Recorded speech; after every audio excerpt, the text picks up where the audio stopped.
I'll be real with you. I never woke up one morning planning to betray my wife. That ain't how it works. Nobody says, "Today I'll ruin my home." But temptation doesn't send invitations.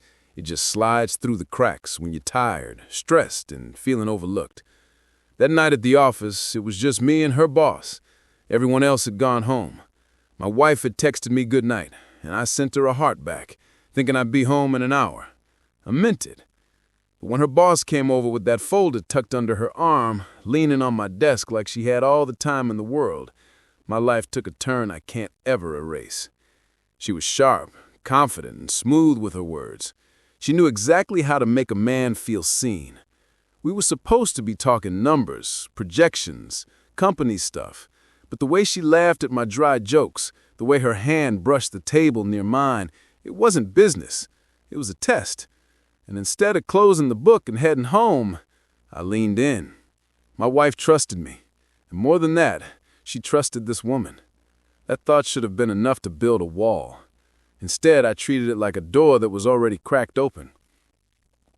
I thought about my wife at home, probably watching some Netflix show in her pajamas, bonnet on, texting her best friend about work drama. She always believed in me, always told me I was her rock. And here I was, sitting in that office, entertaining the kind of conversation that chips at a man's vows. My chest felt heavy, but my pride told me I was in control. That's the thing about sin. It makes you think you're steering the wheel, when really you're already sliding on black ice. Her boss leaned over my shoulder to point something out on the spreadsheet.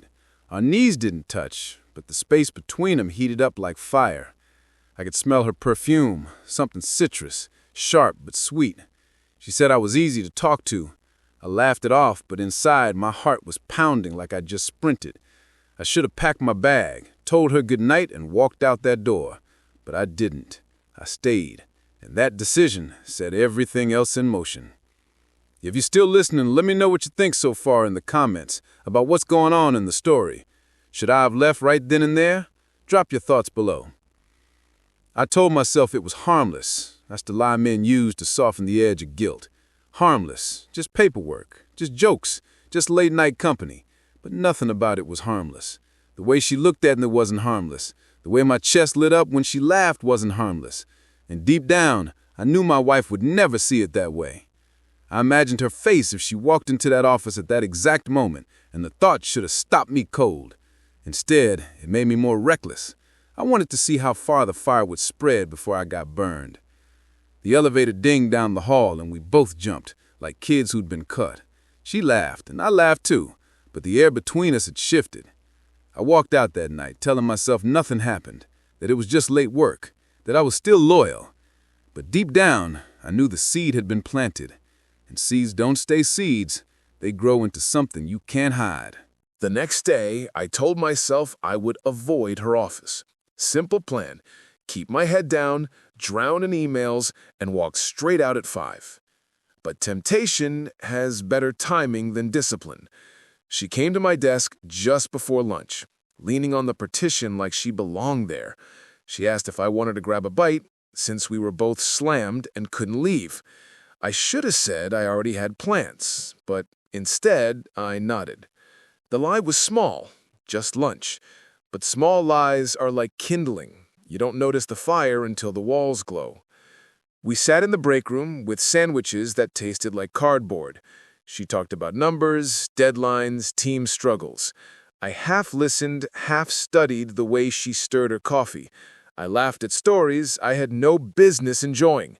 My phone buzzed with a text from my wife. She was asking if I could pick up some groceries after work. I texted back, sure, pretending everything was normal. But in that break room, nothing was normal anymore. Every laugh, every glance, every silence was charged like a storm cloud about to crack. That evening, she lingered again. The office cleared out, the city lights flicked on, and we were the last two people standing. She leaned against the doorway of my cubicle, arms folded, smiling like she knew I was trying not to look at her. "You always work this late?" she asked. I said sometimes, but my voice shook. She caught it. She stepped closer. Too close. I could smell her perfume again, citrus sharp, and I felt my throat dry out. This was no longer paperwork. This was temptation dressed in authority. I knew the risk, I knew the cost, and I still didn't move.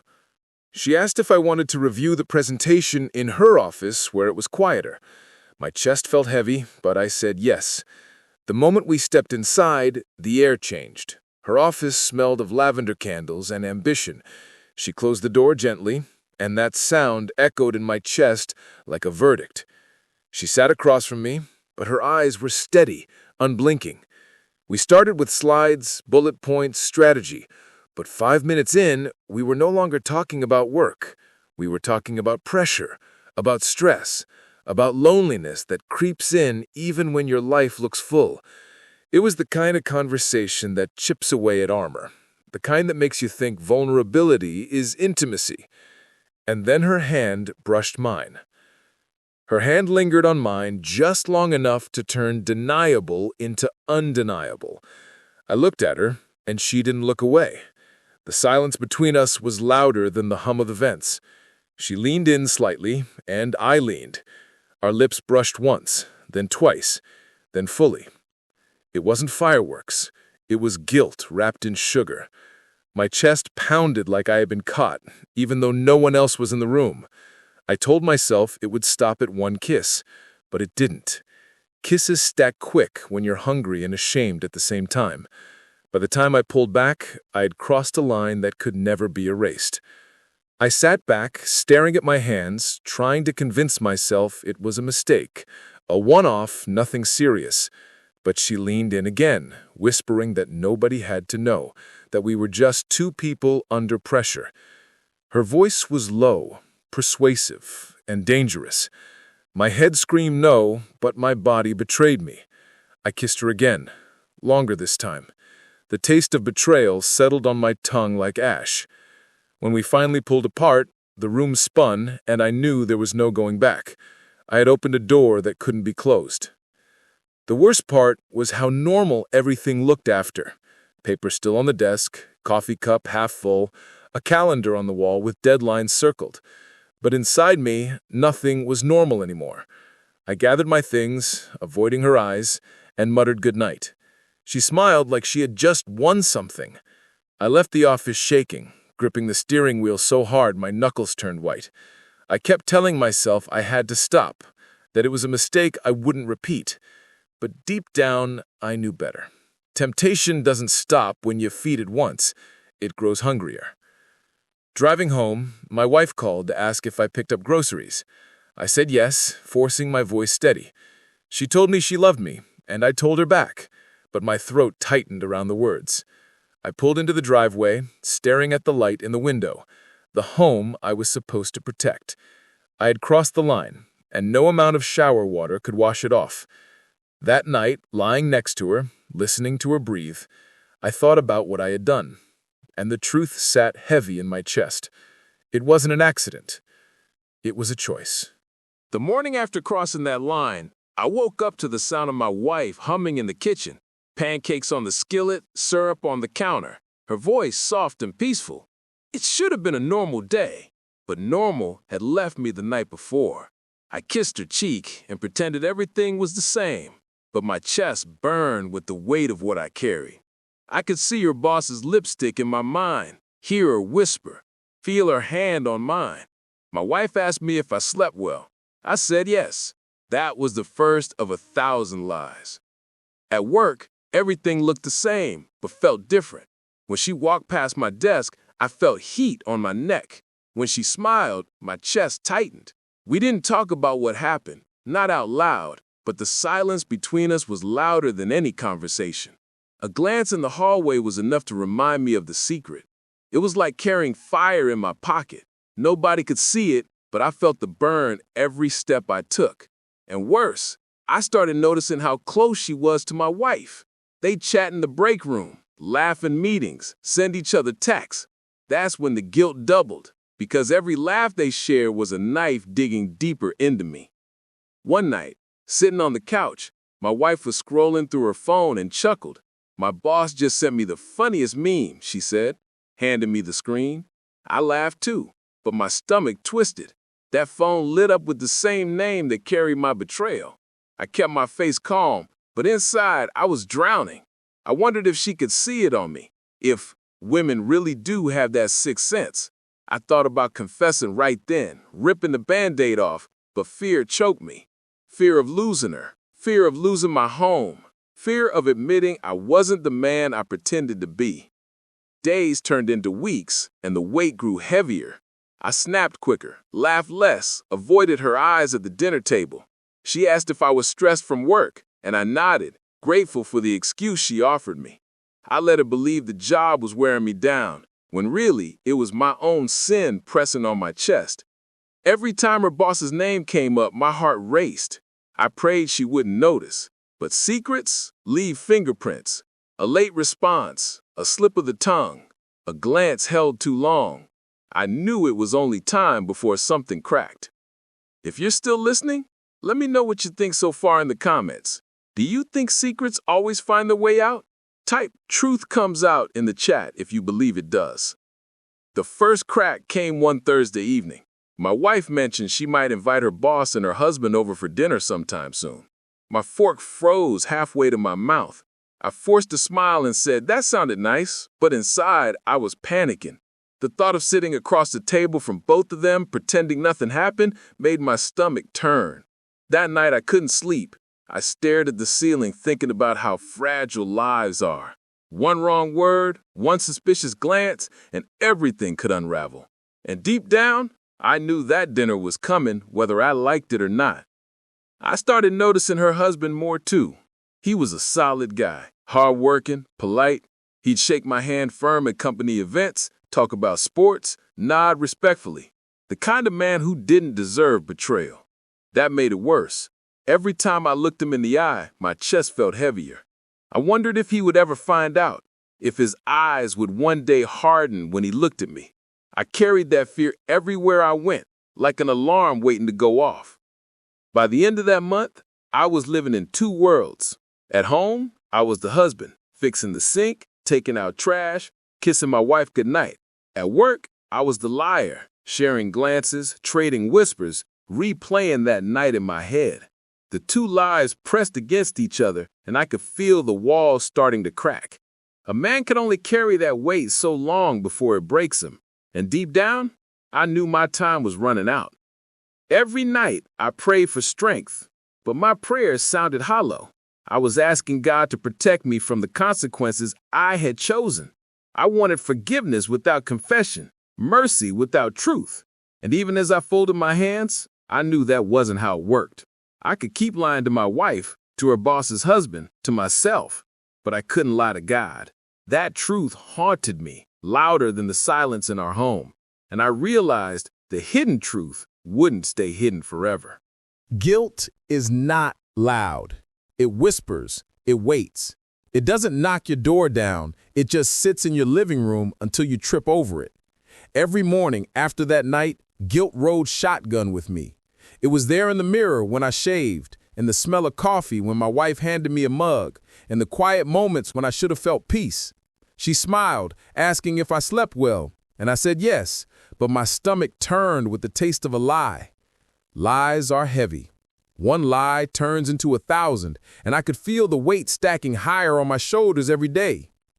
At the office, guilt followed me into every room. When I passed her in the hallway, my chest tightened. When we sat in the same meeting, my eyes dropped to my notes too quick. Her laugh, once intoxicating, now echoed like a warning siren. I told myself to act normal, but guilt doesn't let you act normal. My coworkers started asking if I was okay, if I was tired. I nodded, using work as an excuse. I blamed deadlines and long nights. But deep down, it wasn't exhaustion. It was sin wearing me down one breath at a time. At home, I noticed the small things. My wife's hand reaching for mine on the couch, the way she leaned her head against my shoulder, the way she laughed at corny shows. All the things I used to love now cut deeper. Her love felt undeserved, like sunlight on someone hiding in shadows. She would ask me about my day, and I'd feed her half-truths, cutting out the parts that mattered most, and each time, my chest ached more. It's strange how you can be in the same room with someone you love and still feel like you're lying through every breath. The guilt crept into my sleep. I'd wake in the middle of the night, sweating, hearing her voice in my head, replaying the kiss, replaying the moment I didn't walk away. Sometimes I'd roll over and watch my wife sleep, peaceful, trusting, unaware. And the thought tore me apart. How could I look at it like this, knowing what I'd done? Some nights I thought about confessing, but the words locked in my throat. Guilt held them hostage. Instead, I'd whisper small apologies into the dark, apologies she couldn't hear, hoping God would carry them somewhere safe. If you're still listening, let me know what you think so far in the comments. Do you believe guilt eats you alive until you confess, or can someone really live with it? Type guilt kills if you think it always finds a way to break you. One Saturday, we visited my in-laws, family laughter, kids running, barbecue smoke in the air. On the surface, everything was perfect, but I felt out of place, like a guest at my own life. My wife's father clapped me on the back, telling me how proud he was to have me as a son-in-law. I forced a smile, but inside, guilt shouted, "If you only knew." The praise felt like poison. I excused myself, sat in the car for 10 minutes, staring at the steering wheel, wishing I could turn back time. But guilt isn't a clock you can reset. I noticed how my patience shortened. The little things that never bothered me now lit me up. My wife asked why I was snapping so much, and I blamed stress again. But the truth was, guilt makes you angry at the wrong people. Instead of turning inward, I projected outward, picking fights for nothing. It's like guilt wanted company. And in those arguments, I saw confusion in her eyes, like she was searching for the husband she married, wondering where he went. The saddest part was, I was wondering the same thing. The breaking point came one evening when my wife mentioned her boss again. Just a casual story about work, something funny from a meeting, but the sound of that name coming out of her mouth crushed me. I snapped, told her I didn't want to hear about work anymore. She was shocked, hurt even, and asked what was wrong. I muttered an excuse, but guilt was the real answer. Her eyes searched mine for the truth, but I looked away. That night I lay awake realizing guilt wasn't just in my chest anymore. It was in our marriage, sitting between us like an uninvited guest. I prayed harder that night, but my prayers felt weak. I asked God to remove the guilt without forcing me to confess. I wanted forgiveness without exposure. But guilt doesn't work that way. You can't cover rot with paint. It seeps through, it stinks, it reveals itself no matter how many layers you pile on top of it. And as I whispered my prayers, I knew deep down that guilt had only one cure: truth. But I wasn't ready for truth. Not yet. Secrets feel safe until you realize they leave fingerprints. I thought I was careful, deleting texts, keeping conversations short, avoiding obvious signals. But the thing about living in two worlds, you start getting sloppy. One evening, I was in the kitchen, scrolling through my phone while my wife cooked. A message buzzed across my screen. It was her boss, late at night, with a simple line, "Still thinking about earlier." My stomach dropped. I fumbled to turn the phone over, but not before my wife glanced up. "Who's that?" she asked casually. My throat locked up. I muttered something about a vendor. She shrugged, stirring the pot, but I saw suspicion flicker across her eyes like a shadow. That was the first crack. The next slip came at work. We had been too comfortable, too reckless. She walked past my desk and let her hand brush my shoulder. Quick, but enough for someone to notice. One coworker raised an eyebrow. I laughed it off, but my pulse raced. Later that day, my wife texted me asking if everything was okay between us. She said I had been distant, short-tempered. I typed a long reply, then erased it, settling for just tired. Lies shrink a man.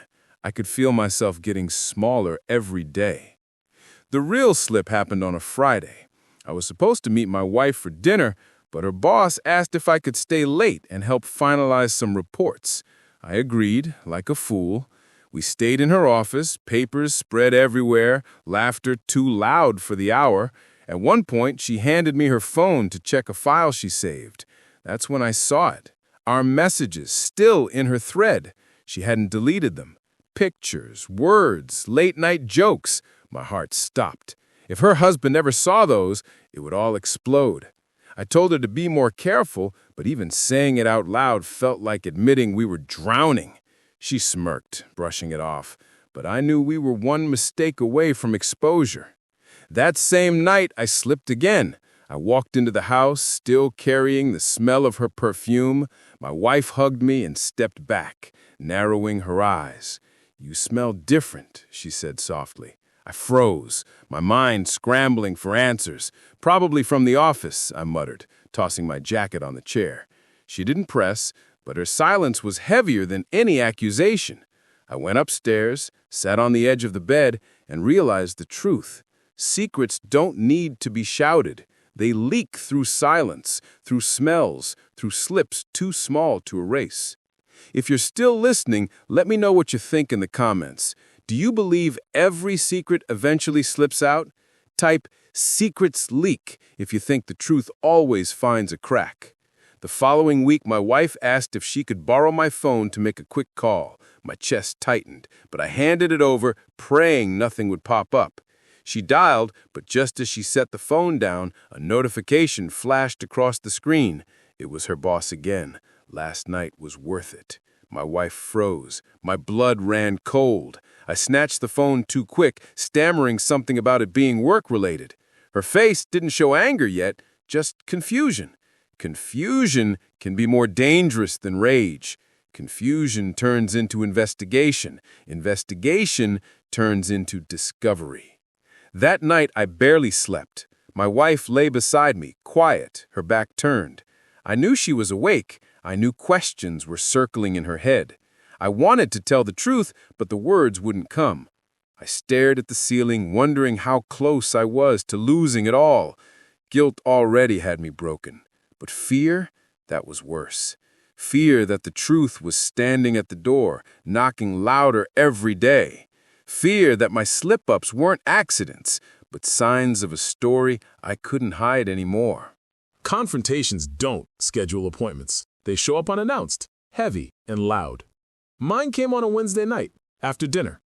My wife set her fork down slow, like she was handling glass. Her eyes stayed on her plate at first, then lifted to me. Who is she? My chest locked. My mind scrambled for answers, excuses, lifelines. Who's who? I asked, already knowing the game was over. She leaned forward, voice shaking. Don't play me. I saw the messages. I know it's her. My boss. The room went silent, except for the thud of my heart. Lies had carried me this far, but they had no legs left to run. I tried to speak, but words stuck like cement in my throat. She stared at me, tears pooling, waiting for a confession I wasn't ready to give. Finally, I muttered, "It's not what you think." That sentence has never saved a man in history. Her laugh was sharp, bitter. Not what you think? You kissed my boss. You've been sneaking around, lying to my face, and you want to tell me it's not what I think? Her voice rose, trembling with rage and pain. I reached across the table, but she pulled back like my touch was fire. That was the moment I realized I had lost the right to comfort her. Her words cut deeper than anything my conscience had whispered. She said, "Do you know how humiliating this is? To be at work, standing next to her, smiling, while she's been sleeping with my husband?"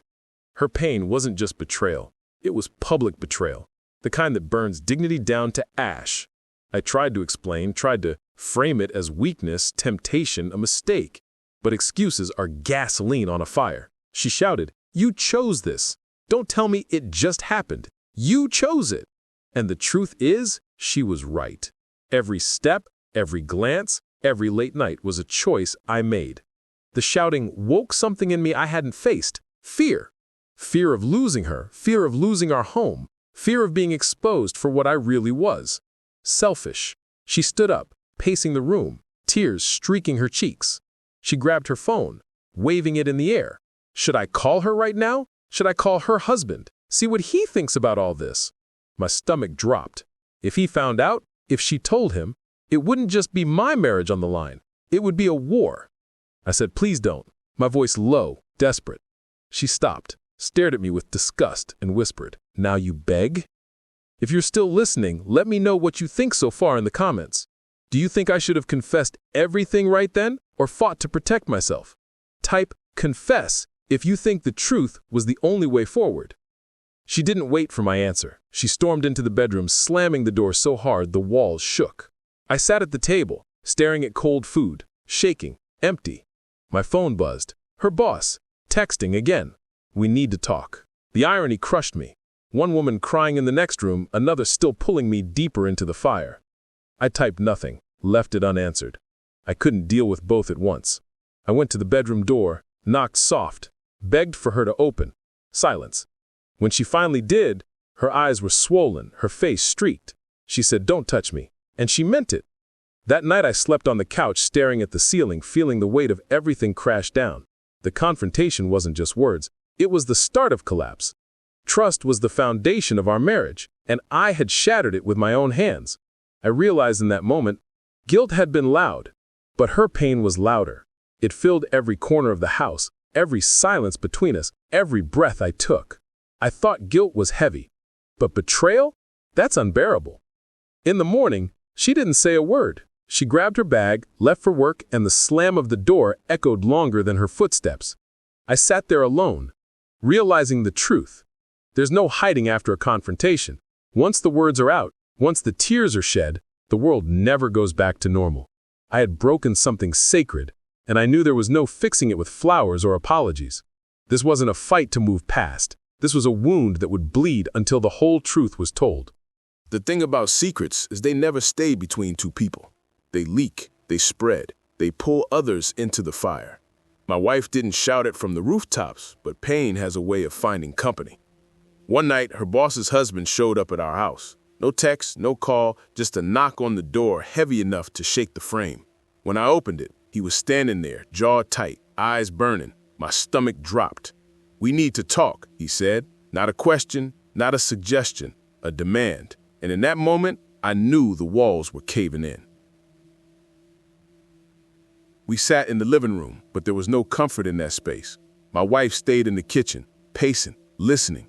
He leaned forward, voice low but sharp. "I know something's going on. She's been different, distant, and I keep hearing your name too much." His words were like knives, each one cutting into the lie I had wrapped around myself. I tried to stay calm, saying it was just long hours at work, but lies don't hold weight against a man's instincts. His fists clenched. His eyes searched mine like he was ready to drag the truth out by force. I felt my own anger rising, not at him, but at myself, because I had no defense, no shield. He had every right to question me, every right to demand answers. But instead of confessing, I doubled down on silence. My wife finally stepped in, her voice shaking. "Maybe you should go," she said to him. He turned his glare on her, then back to me. "If I find out you touch my wife, it's not going to be a conversation next time." His voice was calm, but it carried the weight of violence waiting in the shadows. When he left, the slam of the door echoed like a warning shot. As soon as he was gone, my wife turned on me. "Do you see what you've done?" Her voice cracked with anger and heartbreak. I tried to reach for her, but she stepped back. "You didn't just ruin us, you dragged other people into this. Now his family, his kids, his whole life is about to explode because of you." I couldn't argue. She was right. I had started a fire, and now the smoke was choking everyone around me. That night I sat in the dark, fists pressed to my forehead, realizing this wasn't just an affair anymore. This was war. If you're still listening, type in the comments what you think should have happened when he showed up at my door.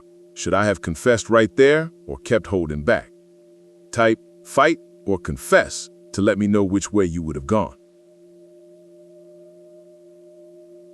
A week later, I ran into him again, this time at a company event.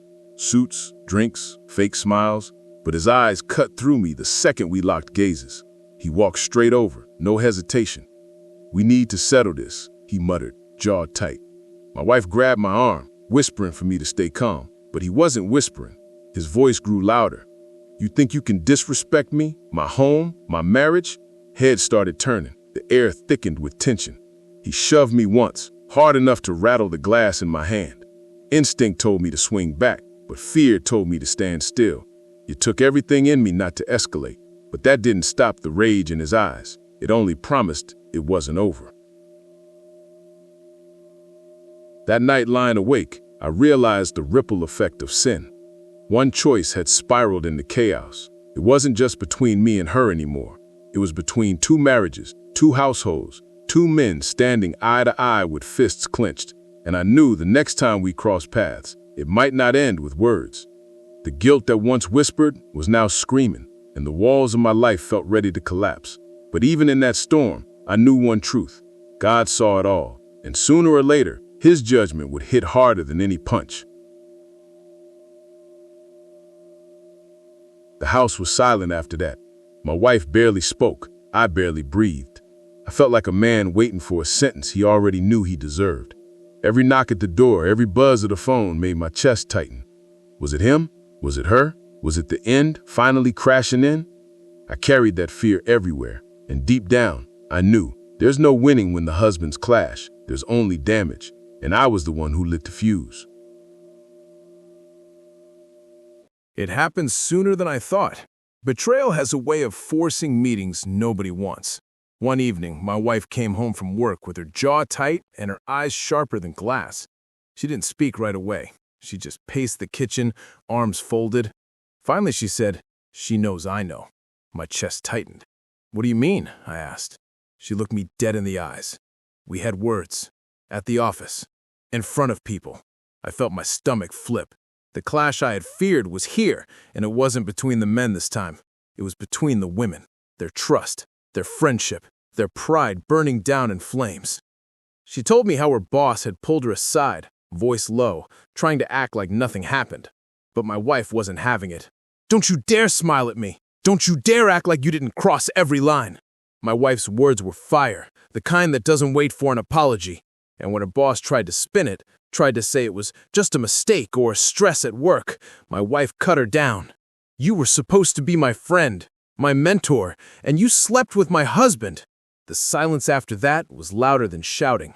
Coworkers stared, whispers spread like wildfire, and just like that, the secret was public. Hearing it from her lips felt like being stabbed twice, once for what I did, once for how it came out. She said the boss's husband showed up too, demanding answers, and the office turned into a stage for chaos. "Do you realize what you did to all of us?" She shouted at me now, her hands shaking. I tried to reach for her, but she pushed me away. "You destroyed our marriage. You destroyed my friendship. You destroyed her home. You turned everything to ash." Her voice cracked and she collapsed into a chair, burying her face in her hands. And I had nothing left to say, because she was right. The clash didn't stop at the office. Later that week, she and her boss confronted each other again outside the building. Words turned to shouting. Shouting turned to almost shoving. A crowd gathered, phones out, recording. My wife told me afterward that people had to pull them apart. "Do you know what that feels like? To have people recording me, laughing while I fight with the woman who betrayed me the most?"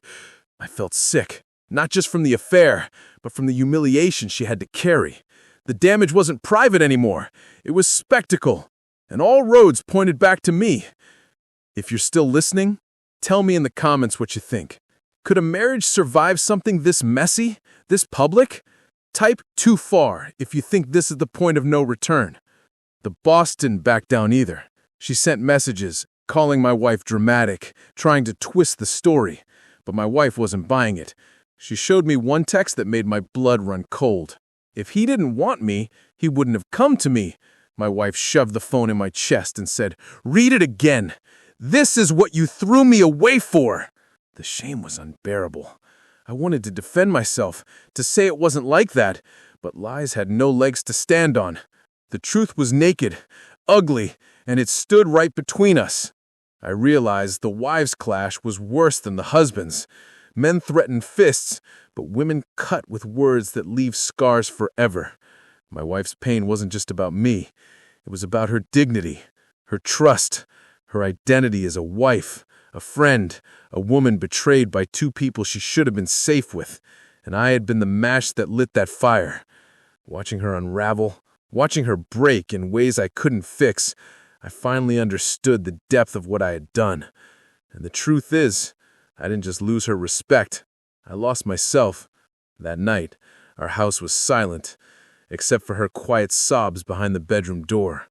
I sat in the living room, staring at my hands, thinking about the two women who once laughed together, now enemies because of me. The wives clashed, and there were no winners, just wreckage. And as I bowed my head, I whispered the only prayer I had left. God, help her heal, even if she never forgives me. Fallout doesn't arrive with warning. It crashes in like a storm, tearing down everything in its path. After the wives clashed, there was no hiding. The story spread around the office like wildfire. Whispers followed me down hallways. Co-workers who once smiled now looked away. I became the headline in hushed conversations, the man who slept with his wife's boss. My wife couldn't walk into work without eyes on her. And her boss? She wore it like a mask, pretending nothing happened, but the cracks in her own marriage were loud. Her husband stopped showing up to company events. People noticed. Everybody noticed. At home, the fallout was worse. Silence filled every corner of our house. My wife barely spoke. When she did, her words were sharp, short, final. She started sleeping in the guest room. Her laughter was gone, her warmth erased. Our dinners turned into quiet meals eaten at opposite ends of the table. Sometimes I'd catch her staring at me, not with love, not even with hate, just emptiness. And that emptiness was harder to bear than anger, because anger means there's still something to fight for. Emptiness means it's already gone. The fallout reached family, too. My mother called, her voice trembling. "What's going on? Why is your wife so upset?" She had heard pieces of the story through relatives, through whispers she couldn't ignore. I tried to brush it off, but my voice cracked. My mother sighed, disappointment heavy. "I raised you better." Those words hit harder than any fist. Because betrayal doesn't just break marriages, it breaks families, legacies, names. My wife's parents stopped calling altogether. I was no longer welcome at their table. I had gone from son-in-law to stranger overnight. Work wasn't safe either. HR pulled me aside, their voices firm but controlled. "This is unprofessional. It jeopardizes the integrity of the company." My position was suddenly shaky. Projects were taken off my desk, invitations to meetings disappeared. I became a ghost in a place where I once thrived. And the boss? She lost her shine too.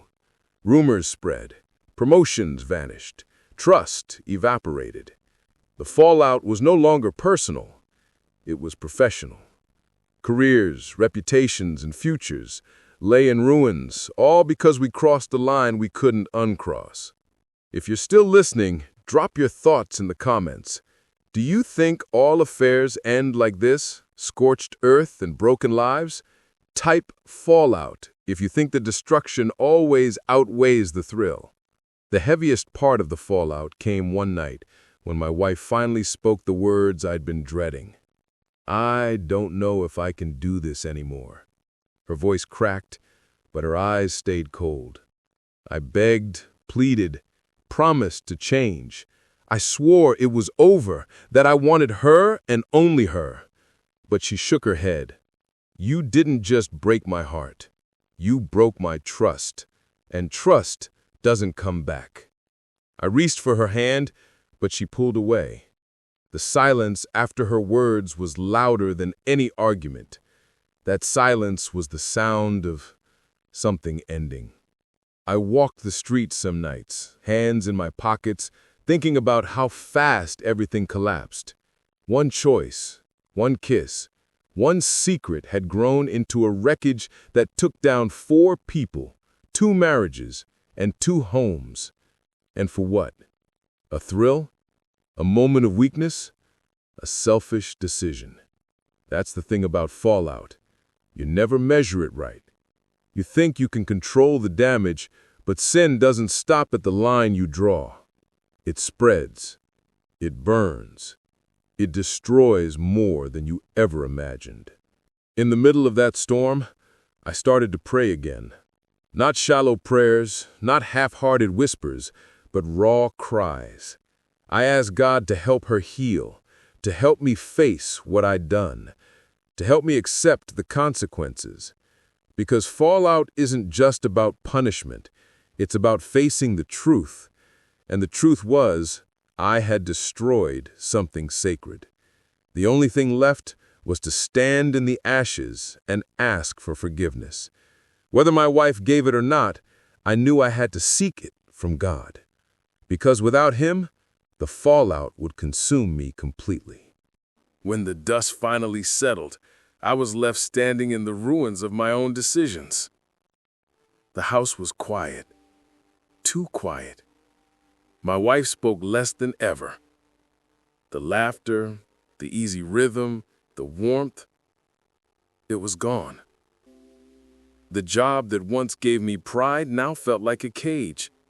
Friends faded, family's voices turned cold, and the silence inside me became unbearable. That's when I realized I couldn't fix this by myself. I couldn't charm my way out. I couldn't lie my way out. I couldn't fight my way out. There was only one place left to go: to my knees. One night, after she went to bed in the other room, I walked into the living room and dropped to the carpet. The weight hit me so hard I couldn't stand anymore. My face pressed into the floor. My hands shook, and I whispered words I hadn't spoken in years. God, I need you. My voice cracked. My chest heaved. Tears soaked the rug beneath me. I wasn't asking for wealth or escape or excuses. I was asking for forgiveness, for strength, for a way to carry the damage I had caused without destroying myself completely. It wasn't eloquent. It was desperate. And maybe that's what prayer is supposed to be. I thought about my wife in the next room, curled up alone. I prayed for her healing, even if she never stayed with me. I prayed for her boss's family, for the husband who didn't deserve betrayal. I prayed for my own heart, that I'd never again trade integrity for a moment of temptation. And as I prayed, I felt something I hadn't felt in months: release. Not freedom from consequences, but release from the chains of guilt I had been dragging. The mess was still there. The pain was still there. But for the first time, I wasn't carrying it alone. The next morning, I woke with swollen eyes but a lighter chest. My wife noticed it too. She didn't smile, she didn't forgive, but she said 4 words that gave me hope. At least you prayed. It wasn't a pardon, it wasn't restoration, but it was acknowledgement. And sometimes, acknowledgement is the first brick in rebuilding. We still didn't share the same bed. We still walked like strangers in our own home. But I knew a seed had been planted. And seeds, when watered with truth, have a way of growing. If you're still listening, tell me in the comments, do you think prayer can heal even the deepest wounds? Type "prayer heals" if you believe God can turn ashes into something new. I won't lie to you, the fallout didn't magically disappear. My marriage wasn't instantly restored. Trust wasn't rebuilt overnight, but prayer gave me something I hadn't had in months: hope. Hope that even if I lost her, I wouldn't lose myself. Hope that God could still use my brokenness to show His mercy. Hope that I wasn't defined only by my worst mistake. And that hope carried me forward, one day at a time. Looking back now, I see how far I fell. One choice spiraled into destruction. But I also see how far grace can reach. I don't know if my wife will ever look at me the same. I don't know if her boss's marriage will ever heal. But I know God hasn't turned His back on me. And maybe that's the greatest miracle, that even in the ruins, he still whispers, "Come home." So tonight, I'll end this the only way I know how. Father God, I come to you broken. I come to you guilty. I come to you with nothing but shame in my hands. And yet I know you can still make me whole.